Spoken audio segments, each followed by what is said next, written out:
Okay, I think we can get started. So thank you so much for joining us, Professor Alejandro. So today we have a very special seminar by Professor Alejandro Salado. So Professor Alejandro Salado is an assistant professor at the Graduate Department of Industrial and Systems Engineering at Virginia Tech. His research is about problem formulation, design and verification strategies, model-based systems engineering, and engineering education. So very typical systems engineering. Before joining academia, Professor Alejandro spent more than 10 years in the space industry, where he held positions as systems engineer, chief architect, and chief systems engineer in manned and unmanned space systems for up to $1 billion in development cost.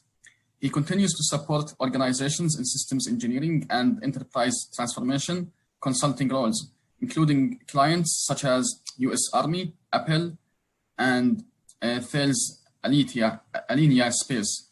He has published over 70 technical papers, and his research has received federal funding from the NSF, the Naval Surface Warfare Command, and the Naval Air System Command, and the Office of Naval Research, among others.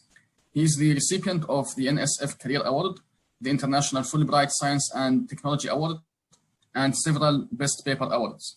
Dr. Salado holds a PhD in systems engineering from Stevens Institute and a master's degree in electrical and computer engineering and electronics engineering, space systems engineering, and project management. So please help me welcoming Professor Alejandro, and thank you so much for being with us in this seminar. So we are very excited to have you, and thank you again so much. Thank you, Faisal. And I should say that Antonio, Dr. Pugliese and I, we share the same advisor, actually. So it's good to see him around here. Yeah, let me share my screen. I hope this works. I guess you're seeing. Yes. You've seen it? Okay, cool. Yes, we do. Yes. Awesome. So, yeah, well, thanks for inviting me to this session. I'm sorry I cannot be in Ithaca with you. Yes. But well, at least we have technology and we can make this thing happen. So, you know, during the talk, I'm going to talk about verification strategies and try to walk you through the research program that I have established at Virginia Tech.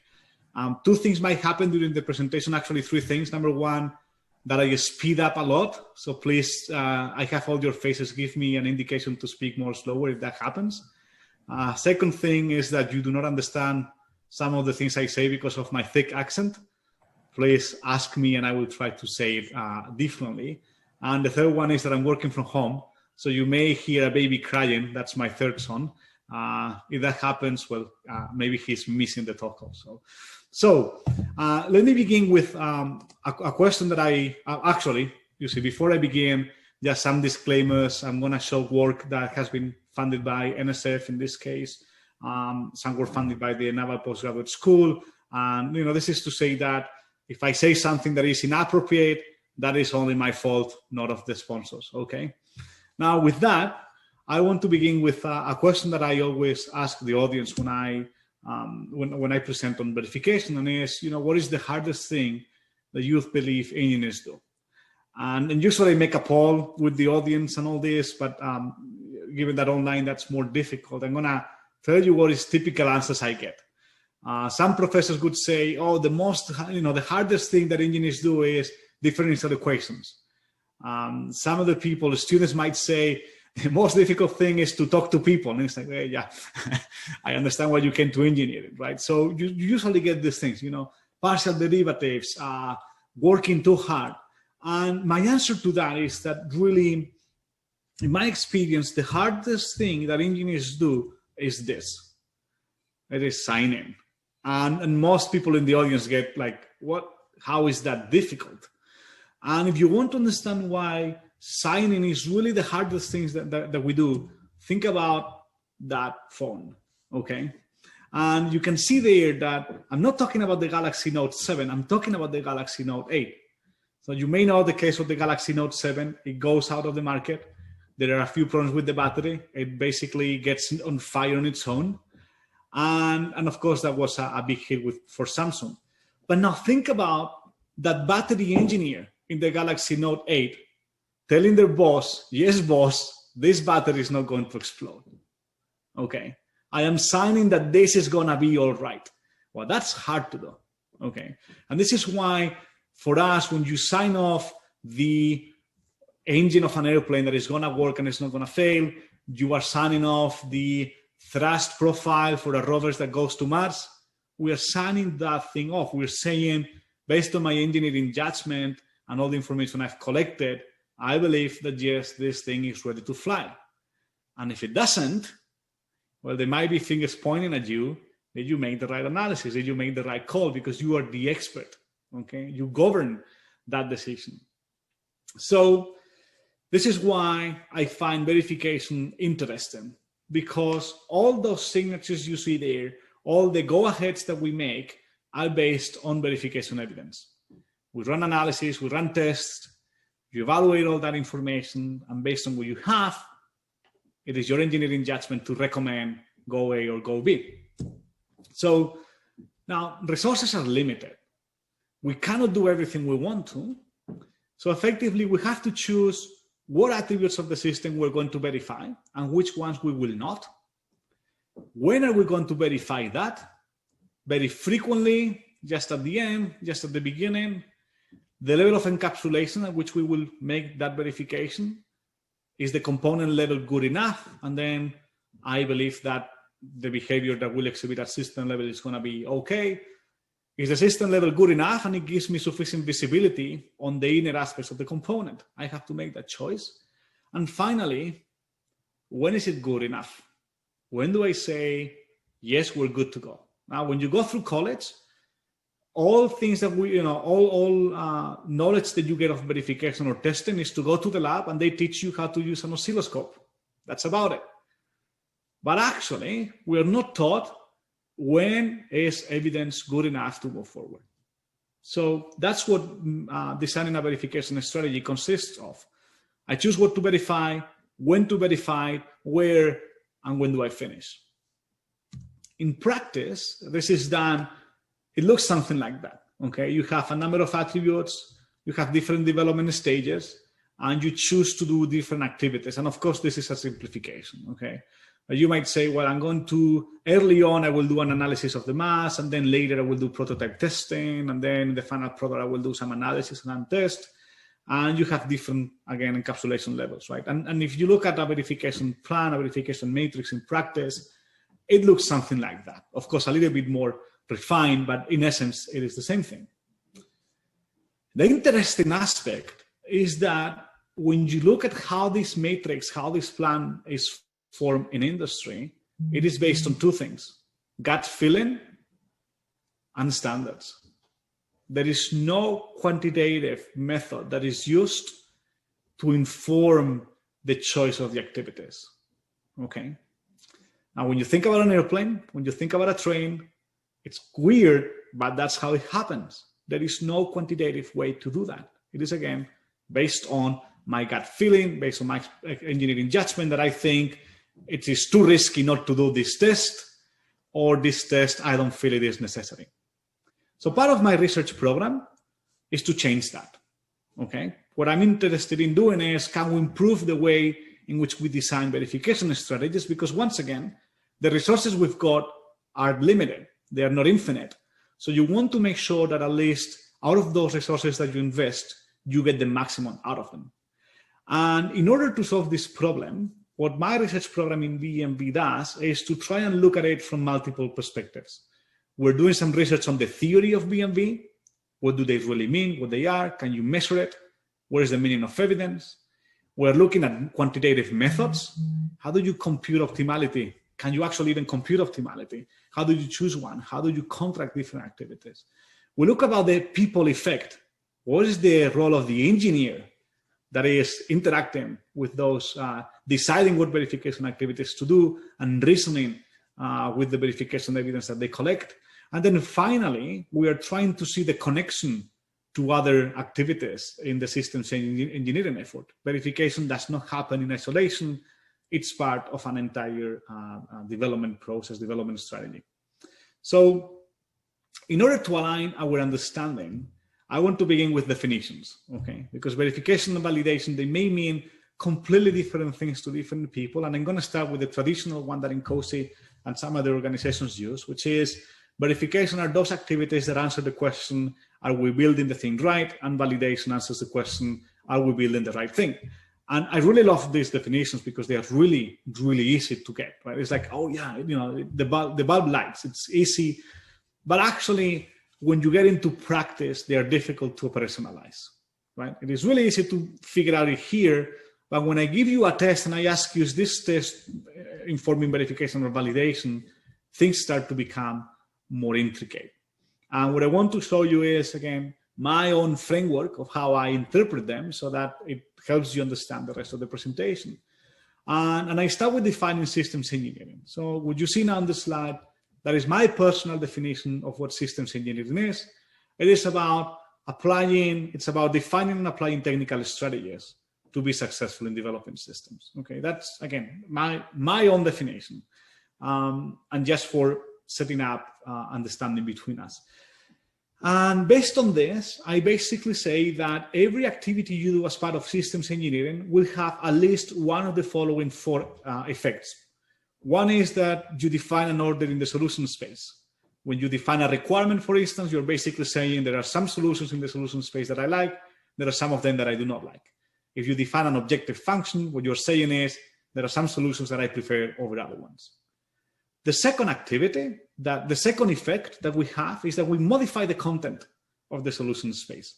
In the moment I make a choice for a specific material, it means that solutions without the materials no longer belong to the solution space because I didn't choose them.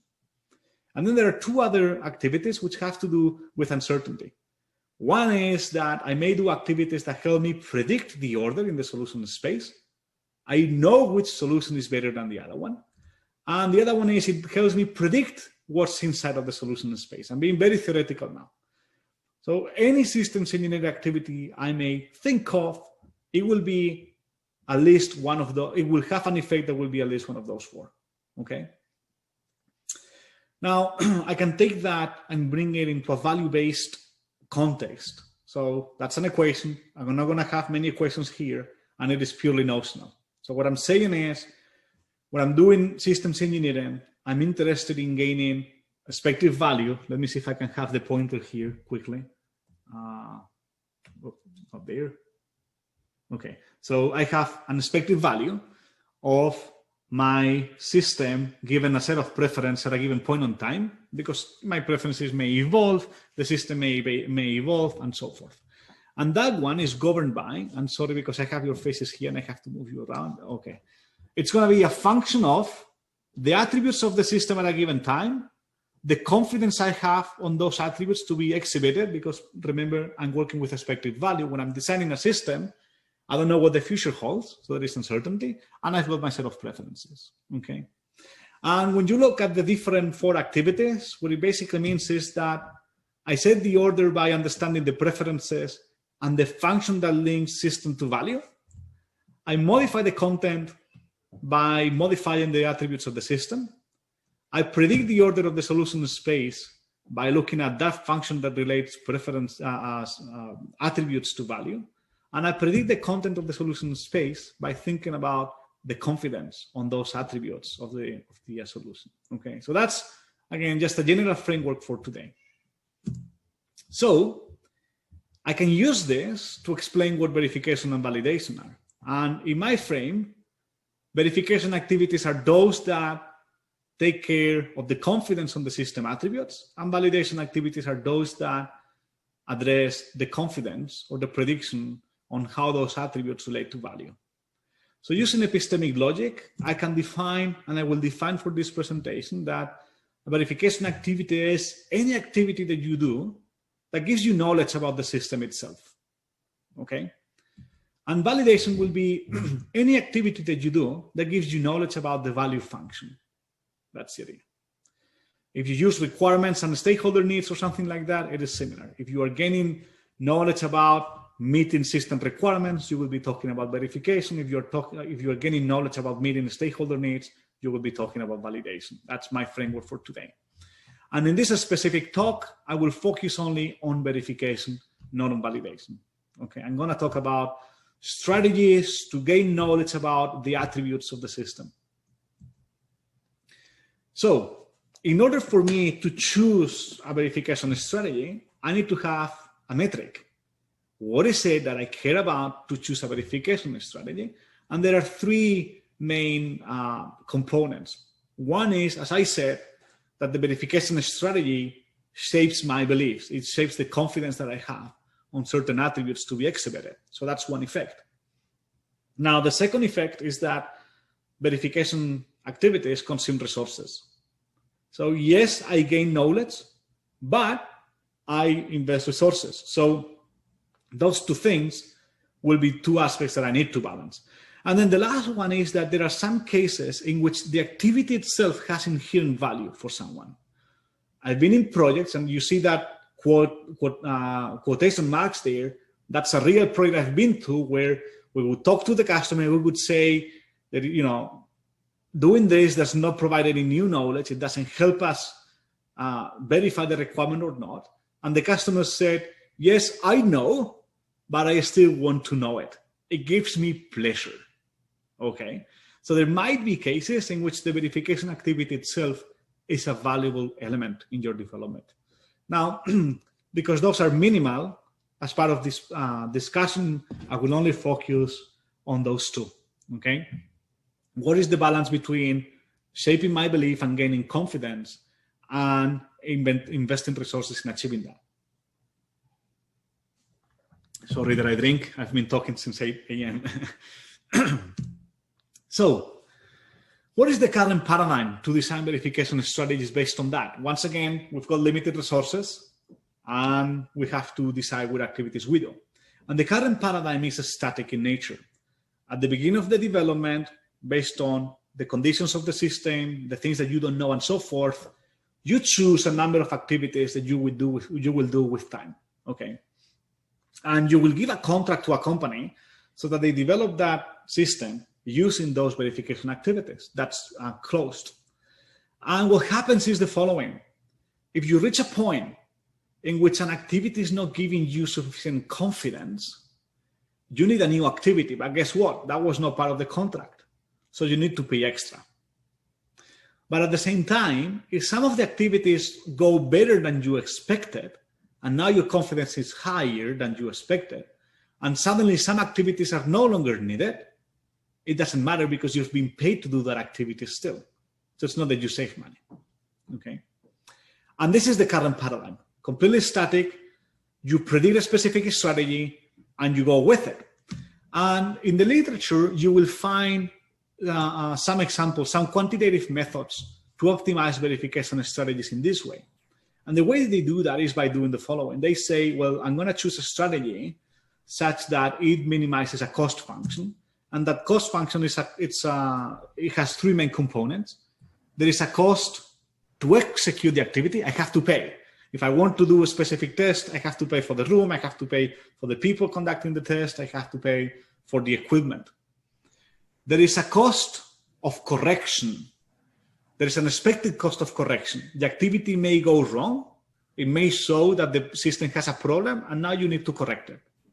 So this one is a probability of test fail times a cost of correction, sort of.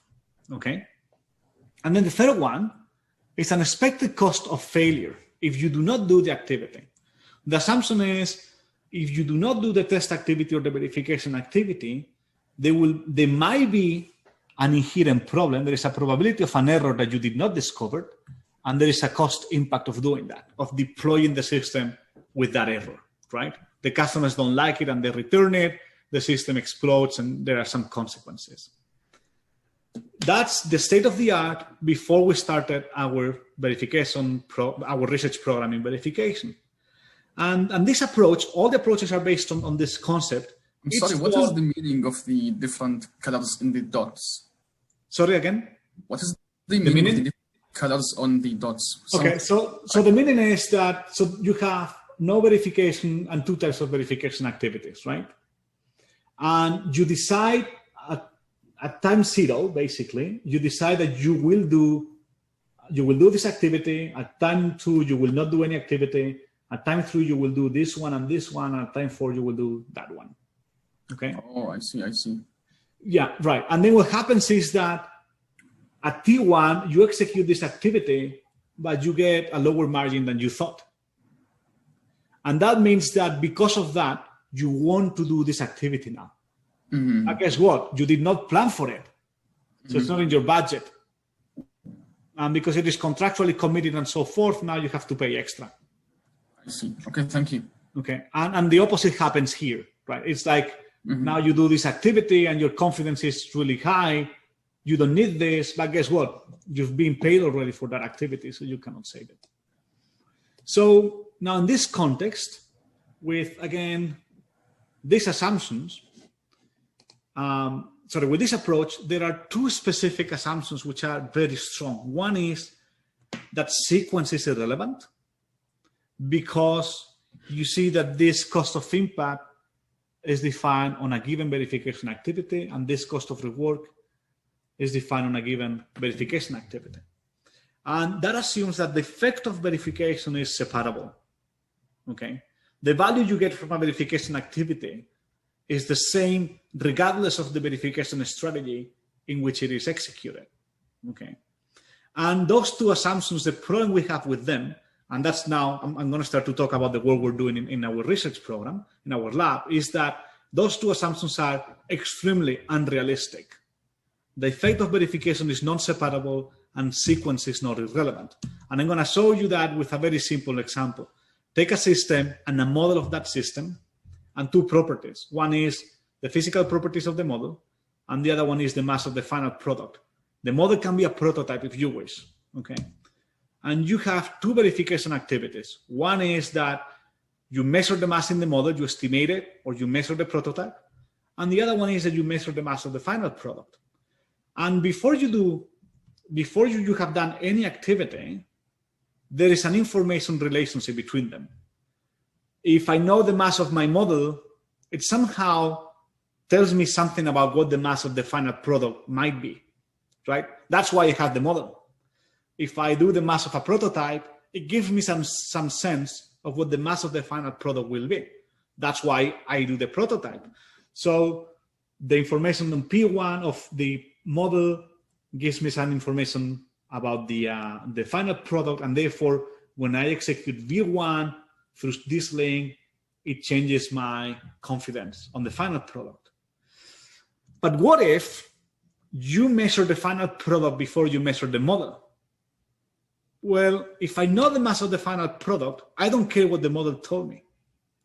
If I measure the mass of the final product and it tells me the satellite mass is 1 ton, I don't care if the prototype weighs 800 kilos or 2 tons.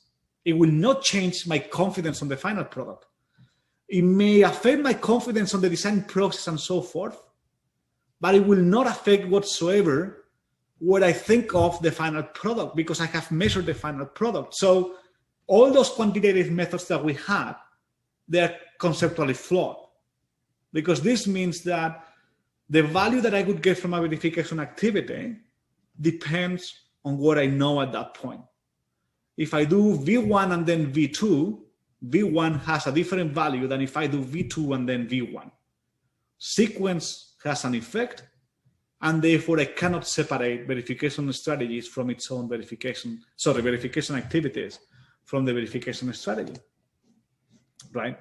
So now using that, we've come up with a set-based approach in which we say, well, you have to be adaptable. It is not about the set of verification activities you will do. It's about the set of potential verification strategies that you may effectively execute, and you're going to choose the specific activity based on what you learn. So one example would be something like that. In this case, I've got 1, 2, 3 verification strategies. At time 0, I may do these 3, I may do these 3, or I may do those 2, depending on the results of each test activity, its verification activity. Okay, so now I'm playing with sets. Now this is important contractually and also planning-wise because it cannot be a real-time adjustment. It's more an option-based. For me, maybe to be able to do A3 here, I have to do investment in Taiwan because I need to procure equipment, I need to book the room in advance and so forth. So we have come up with this different approach, this new approach to practice, which once again, it is based on options, it is based on sets of activities, and we no longer optimize one and live with it, but we choose a set of optimal strategies depending on the results that I will be getting along the way. In order to optimize this, we'll use Bayesian networks. And the idea is that we have two main parameters. We have the thetas represent the parameter of the system. That's the element that I want to gain information on. And the A's here represent the verification activities. Now, Bayesian update becomes very interesting because actually there is no way you can access the parameter of the system directly. It is always inferred from a verification activity. And when you do this, then you can do belief updates and so forth. And we came up with different patterns. The most interesting ones are the dynamic ones, in which it's not only that your belief updates in the network, is that the network itself changes. As I said before, if suddenly, because of some timing issues, I've got my final product and a test, well, the prototypes become irrelevant, and I can model that by having a change in the structure of the network. So there's an evolution of probabilities as well, okay? So now we've taken this and we plug in numbers and we run optimizations, and you get something like this, right? And I will talk about what this means. You take a different set of potential activities, which are all here in this drawing. You have a number of system parameters that you are interested in verifying. And this network basically represents all I could do, not necessarily all I'm going to do. So what I have to do now is I leverage the confidence map, my confidence model, and I will optimize it. That's the idea, because now I have numbers and I can put numbers to the cost of doing this activity and the probability of this given whatever. Now I can do optimization. And one thing happens, which is correction, right? Verification is incomplete without correction, because sometimes once your confidence go below specific threshold, you know that you will not achieve the confidence you want, and therefore you need to change something in the system. You need to correct it. And that's what you see with those dotted lines there, the dashed lines. Now, originally in our work, and all the state of the art before we started to work on this, there is again a very strong assumption on how rework works. The assumption is always, if you have a failure in a test, you correct your system, and the correction implies that you will attain the confidence you would have attained if the test could have been successful. Okay, so the thing would be that if your confidence, if the test fails, that's the confidence that you attain, but by going there, you will reach the same point as going through the successful one. That is the assumption. It's a modeling assumption, okay? Correction means you just attain whatever confidence you would have attained if the result was successful. And once again, that's the assumption in the whole state of the art. That's been the assumption if in our own work for a long time. And now we realized it is very restrictive, because you can do 3 types of correction activities when you get undesired results in verification. Number one is rework. And with the rework, the belief update is correct. It's the only one. Why? Because in rework, what you're saying is there is a part that failed. I can simply substitute it for a working one, and you're done. The structure doesn't change. The design doesn't change. Everything remains the same. There is only a belief update that changes. So that's good. That's the only one. You may do repair. And in repair, what happens is that your system is not working, not because there is a failure, because there is some issue you couldn't anticipate. And then in the actual product, you are just adding something to correct it. Just imagine that you are sitting on your chair and one of the legs breaks, okay? Then the reward would be you take your leg, you remove it completely, you put a new leg, and your chair is effectively the same one. In repair, you would take tape and you would just put tape around the broken part, and your system still works, but guess what? Your system is not the same anymore. because your system now has a different structural properties. It's got the data that we didn't have before, and your belief network is not the same. So now we can resort to virtual evidence, which is a feature of Bayesian networks by which you can do small adjustment to the nodes to reflect small changes that are not significant. But we may also have redesign.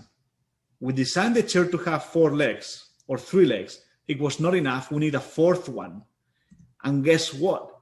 We have a new network now, because in my original network, I did not have nodes that capture the 4th leg. Now, this makes the work really difficult, because can you predict, to start with, all the potential changes in your design to account for all the potential networks that it could result in? But the second question is it necessary, right? If we maybe have our network based on requirements, not on design attributes, then it is more decoupled from your design choices. So that's a question we've not answered yet, but 2 questions that deserve being answered. Now, all of this is beautiful, and you can play with it, but there is an interesting aspect to it, which is, how do you put probability numbers into this? And now we got into interesting aspects of verification. So this is another exercise that I do. Think about a noise level as a parameter of a system, and think about a threshold. You want your noise level to be below that threshold. And I'm going to give you different measurement points in time as you develop the system. At T1, you get that measurement. At T0, T1, T2, T3. And based on this, you have to deploy the system. Now, your last measurement is still below the threshold. And the question to the audience is, would you deploy this product or not? And I tell you, most of the people say, no way. Okay. If you have maybe a senior engineer that is fed up with the customer, they say, I'm compliant. I don't care anymore. Okay. But most people say, no. Are you crazy? Look at the trend. You're looking at that data point and look at the trend. It's going to fail. Don't deploy it. But now there is this senior engineer coming to the room and say, oh, you know what? Look, this was the previous product. And this was the product before the previous one. And that one and that one. Okay? That's how our products behaved. And now I ask you the question, would you deploy? And now people change their mind and say like, oh, yeah. I would deploy. Now, data has not changed for that specific product, right? It's the same measurements. Now I give you new information, and suddenly you move from not deploying to deploying. But guess what? Yet another engineer comes to the game and say, yes, those data points, those were from the last product, but this product is different. Because you see that component that was critical, we have changed it. And now you're hesitating, shall I deploy or not? I can do a similar game that even looks easier. And I say, well, what if you measure that? And everyone in the room says, oh, yeah, with this one, deploy. Fully compliant, the trend is constant. There is no reason I can think of not to deploy, until the senior engineer comes to the room and say, the previous products measure like that. So now you have an out-of-class element. And even though you are compliant, it is out of class, you may want to investigate before you launch, because there might be any hidden problem inside that you didn't see. And what these 2 examples serve the purpose is to realize how the information you hold changes the confidence you gain. Okay. And so in the same data points, I'm changing the context, and your choice to deploy or not changes. So this means that the knowledge we hold is dependent on the information you have. And this really goes all the way. So if you think about the mass of a system and you think about measuring the mass with a scale, you could think, oh yeah, that's, if I measure the scale, that tells me the truth about the mass, but it's not true. What is happening is that because that's what the scale says, you form a confidence, you form a belief on the mass. But I can even go beyond that. You can look at the calibration tag of your scale. So actually your thinking process is, because the scale reports this mass, the scale reports this weight, and the scale is calibrated, I believe that is the mass of the satellite. But I even go further than that, because this is what the scale says, and it is calibrated, and I trust the calibrating company or I trust the operator, I believe that this is the mass of the system. And effectively, you can go all the way up and realize that it's always about believing. It's about trusting. It cannot be objective. Because this and this and that, well, then you believe. You have a confidence on that. Only because we are trusting many steps, many things, in the process. And you can take this and eventually you will get to the actions of math that say 1 + 1 = 2. And I tell you what, you cannot demonstrate that. It's impossible to prove. It is an action. It makes sense that 1 + 1 = 2, and we take it for granted. Now, just a second.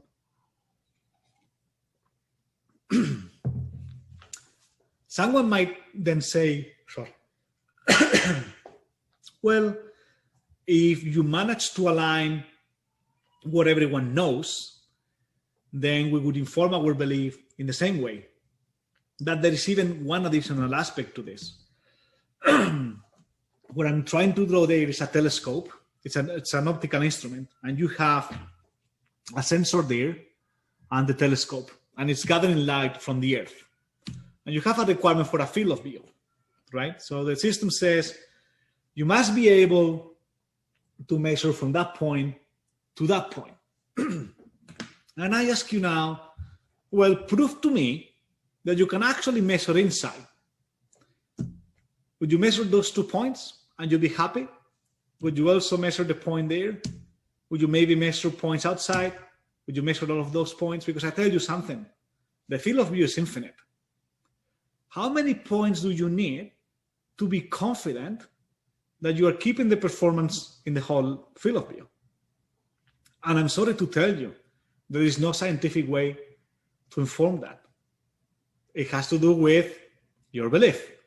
Do you believe that the behavior of the sensor, based on whatever it has, it is going to be linear and it's not going to have peaks there? It's your belief. There is no scientific way to demonstrate that.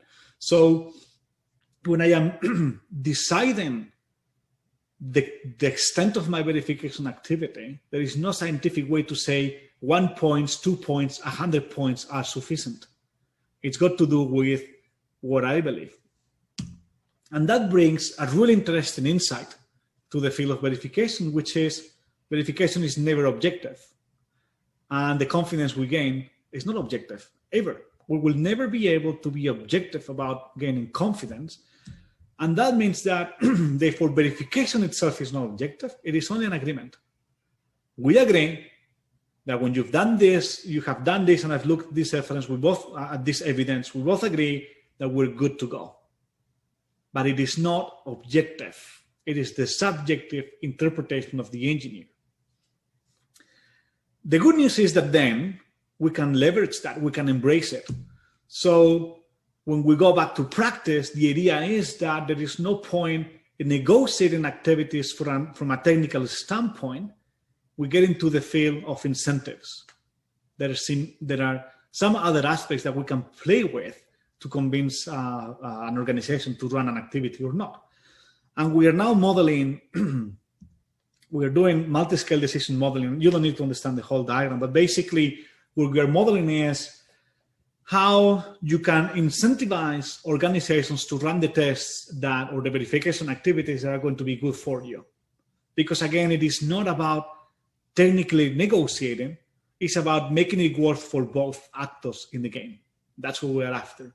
Because we understand that verification is subjective, because we understand that we do not possess the same knowledge, because we understand even that the threshold of confidence will be different from two different engineers and organizations. I may be more risk averse, we're more risk seeking, even more. The consequence of this for a failure for an organization, it's going to be X, but the consequence for another organization is going to be different. So there is no point in trying to achieve, do we need this test from a technical standpoint? That's illogical. That's a flawless way of arguing. However, that's what we do in engineering, right? You get with the technical expert and say, technically, do we need this test? Well, guess what? Our research shows that that is not a reason. You cannot determine technically if a test is required or not. You can only determine one from an economic standpoint. And economic, I do not mean necessarily financial, but from an economic understanding of decision making, is it worth for me reaching that level of confidence? And does that activity help me reach that level of confidence? That's the discussion we're having about this.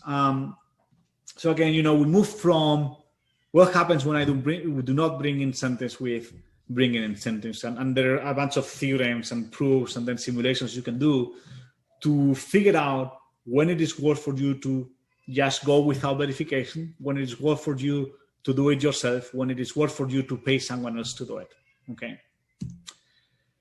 And now I want to go back to practice, and let me check the time quickly. Yeah, I think we're doing fine for a few questions. So I want to give you a sense of scale. So I started with practice, right? Saying this is how we do it, and it might not be good enough. And actually, the things that we see in practice tells us that the methods we use, the quantitative methods that researchers are coming up with, are not useful because of some wrong assumptions.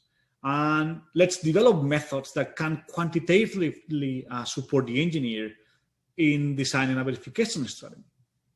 So now we're going to go back to practice and tell you, look, this is one of the models for different contractors and so forth to choose verification. And what you're showing there is one requirement and 3 possible verification activities, okay?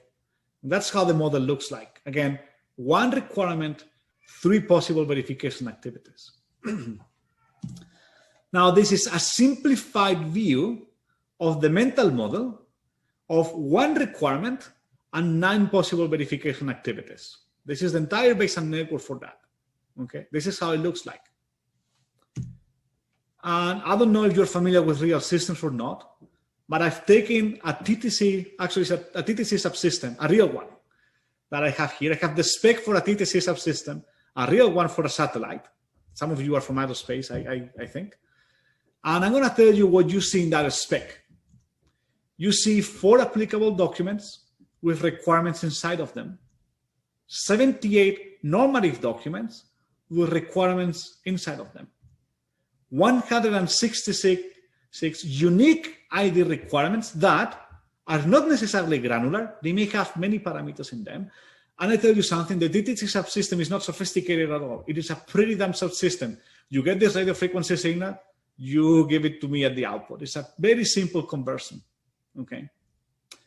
Now this subsystem is decomposed into 2 or 3 components, and it is one of 8 subsystems plus 1 or more instruments. Can you really optimize that? Now I'm just throwing a ball to my own research. We're coming up with quantitative ways of optimizing verification strategies, but you've seen how complex they are. With 1 requirement, now get this.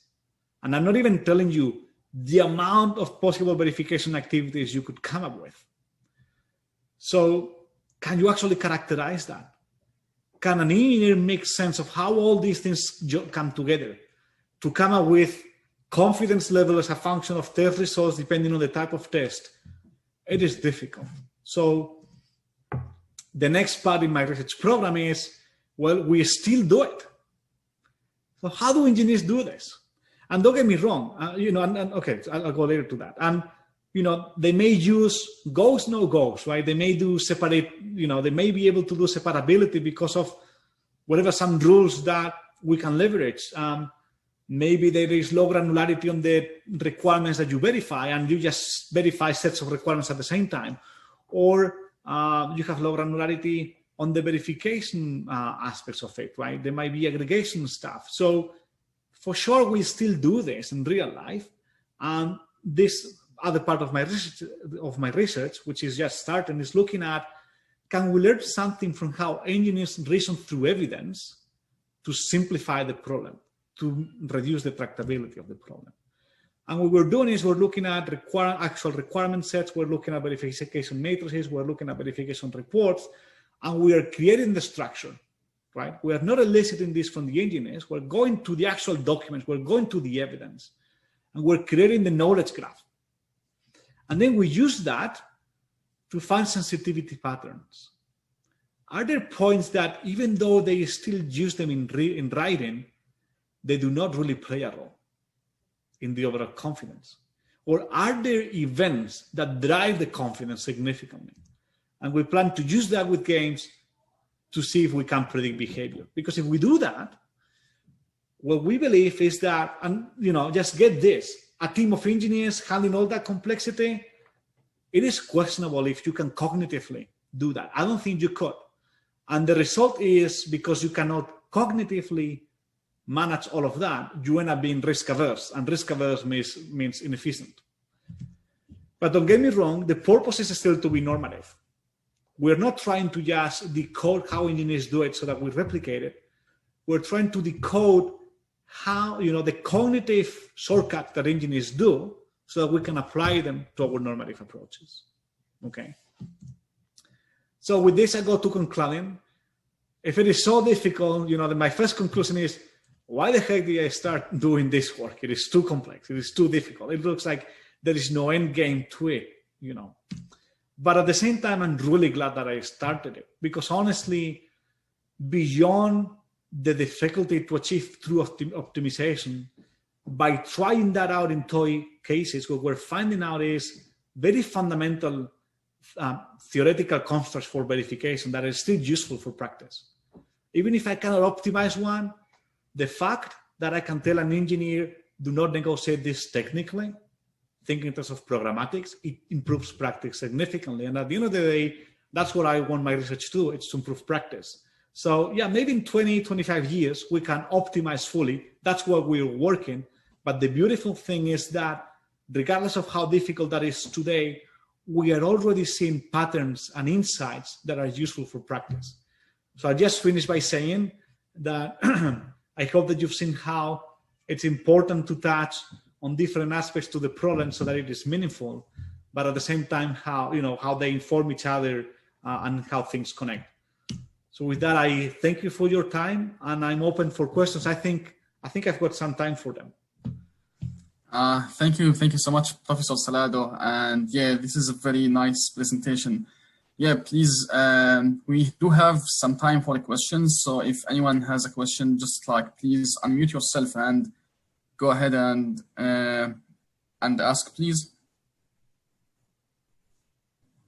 I have a question. How do you work with sponsoring agencies? In other words, how do they think about what they're doing now versus what you're suggesting? I mean, the Air Force or somebody like that, Okay, okay, that's a really good question. Like with NSF, it tends to be easy, right? Because it is super knowledge and all that. When you go to actual organizations, I think the ones that are more on the research side, fundamental research, they get it, right? So the way I sell this is that it's easy to show that whatever they do today is suboptimal, okay? But at the same time, I do not overpromise, right? I do not tell them, you're gonna plug in numbers and then you will have the optimal strategy. That's not what I'm selling to them. What I sell to them is practice. So for instance, one of the grants was, well, what if instead of, your practice today is that you anchor to static verification strategy, and that's what you contract. And then I can show you quickly how that's very inefficient, because depending on the results, if you want to move from it, you will always have to pay. So what if we do an adaptable approach to it? And I'm not looking at the optimization itself, but at the concept.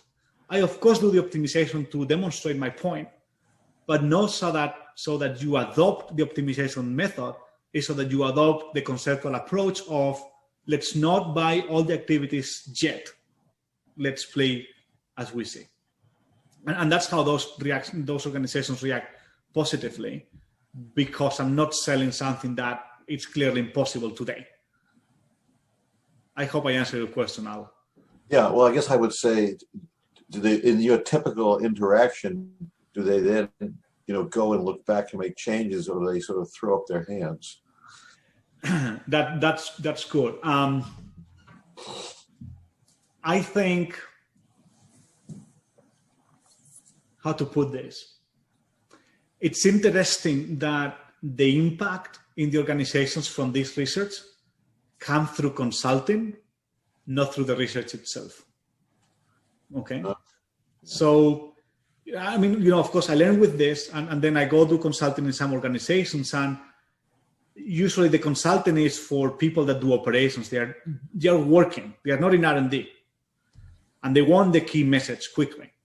And I can use then all these theoretical insights to inform their practice. And I mean, of course, at first it's like disbelief, because you're basically telling them you've been doing this for 25 years wrong. And nobody likes to hear that, right? So I have my own approach to present those problems so that they kind of self-discover it. And then we can run some numbers for them to see. And they adopt it. They really, many of them adopt the principles, right? Very quickly, actually. But I find it to be more difficult for my sponsors to make that transition, because the sponsors are still R&D. So they are not very well connected to practice. And it is difficult to, I think it all has to do with measurement systems, right? Those organizations, when they give me the money, the way they're going to be evaluated is not on impact. It's going to be on papers. Even if it's the Army, even if it's the Navy, at the end of the day, how many papers have you published with our money? And for them, it is really difficult to make the transition. If I would simply tell them, hey, you've given me whatever, $250,000 to do this research, and the insight is that don't discuss technically, just talk about incentives. And I simply say that sentence. It's like, we gave you $250,000. How you simply say that sentence? But when I go do consulting, that sentence is all they need to hear. So I think the path for transitioning is a little bit difficult when it is directly from the people that gave me the money. That's been my experience so far. Thank you. Very interesting. The two different groups have different requirements, right? Yeah, exactly. Exactly. It's all about the incentives you put on the organizations, and of course it is research. So that's the idea, right? That you have an outcome of the research, which is, this is very promising. We're not ready for prime time yet, and that is expected. It's fundamental research, but we do not have a good mechanism to take the key insights that are useful already and just transmit those two ones. I've not found an effective mechanism to do that with the government agencies that are funding me.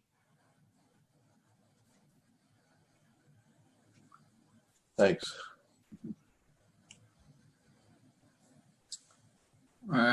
Perfect. Any other questions from the audience?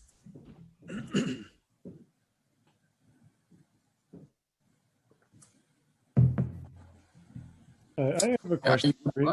Please. Would you recommend that verification activities are driven in order to minimize unintended consequences, for example, and focus on that instead, based on experience from previous systems, for example? Well, I think it depends a lot on the context. So, yeah, the way I see it is that the purpose of a test is that it fails. Okay, so that's one of the insights, right? When you start formalizing testing and you go to an organization and say, if you are always doing a test and it's always successful, you should be worried. And many organizations are like, how can you say that? Look how good we design. We've run this test for 100 units and it's always successful. And my point is, when you use this theory, is that, well, you should be worried, because either your test is useless or your design is too conservative, your design process. Because the purpose of the test should be to fail, should be to identify things that do not work. If you run a test and it is always successful, why do you do it? I have a few PhD students here, right? If I do a qualifying exam and everyone passes always, why the hell do you do the qualifying exam? Don't waste the time. Okay. So that means that either your selection process for candidates is too rigid, you are so strict that you just recruit the best PhD students ever, which means that you may be missing some gems in the way, or the preliminary exam, the qualifying exam is not useful because you're not getting anything out of it. Or maybe it's just the process to make the student go through that you care about, right? But in testing, that's kind of the idea, right? The test does not affect the product. With the exam is different, right? Because you study, so it affects you. But with the testing of an engineered system, its function is preserved. So you're not really affecting the system itself. You're just knowing. And if it's always successful, then there is nothing you learn. So from that perspective, I'd say that tests should be driven by finding problems. Either those problems are related to the system being unable to execute its intended behavior, or by identifying how the system is going to react in unintended situations, okay? Now, usually, you are not binded to guarantee any specific behavior in non-nominal situations. So from that perspective, contractually, I'd say I'm not obliged to do that.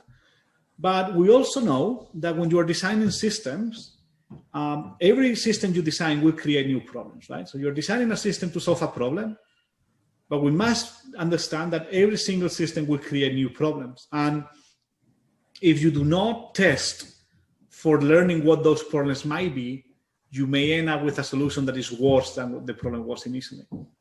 And based on that, Felipe, my suggestion would be that yes, you want to test for unintended consequences. Thank you.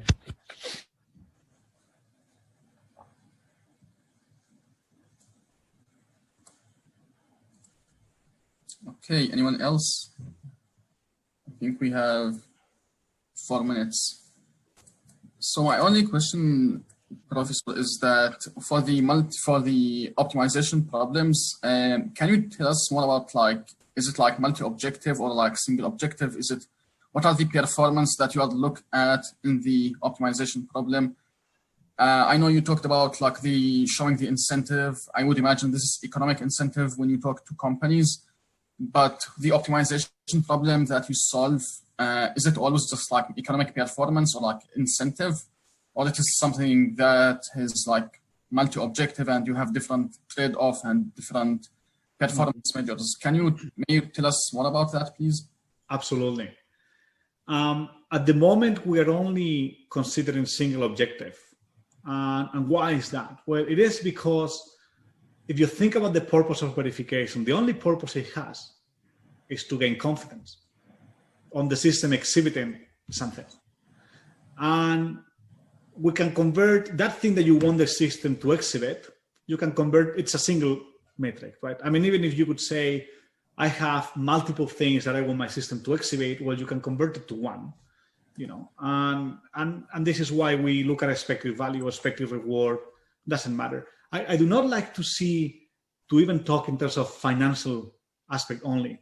So when I use economic theory, I like to talk in terms of reward and investment, which can have any form. I don't, you know, yes, we use money because it's easy, but it's not limited to that.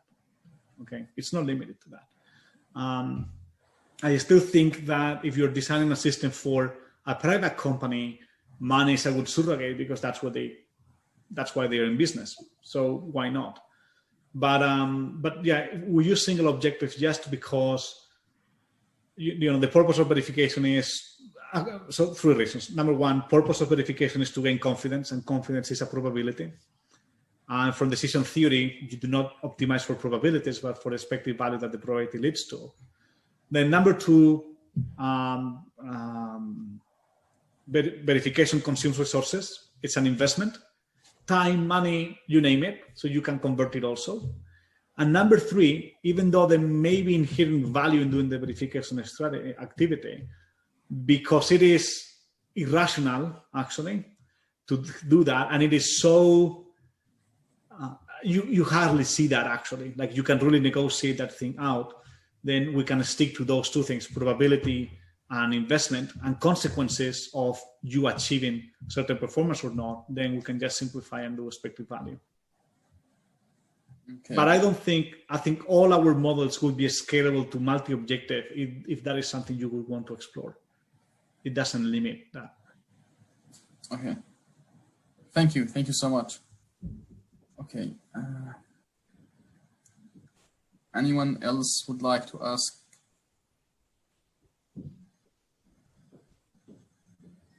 Okay, with that, I would like to thank our guest speaker, Professor Salado. Thank you so much for joining us and giving us the first Ezra Roundtable seminar for the fall of 2020. And thank you so much, everyone, for attending, and have a nice day. Thank you, Faisal, and thank you, everyone, for attending. It's been a pleasure. Bye-bye. Thank you. Bye-bye.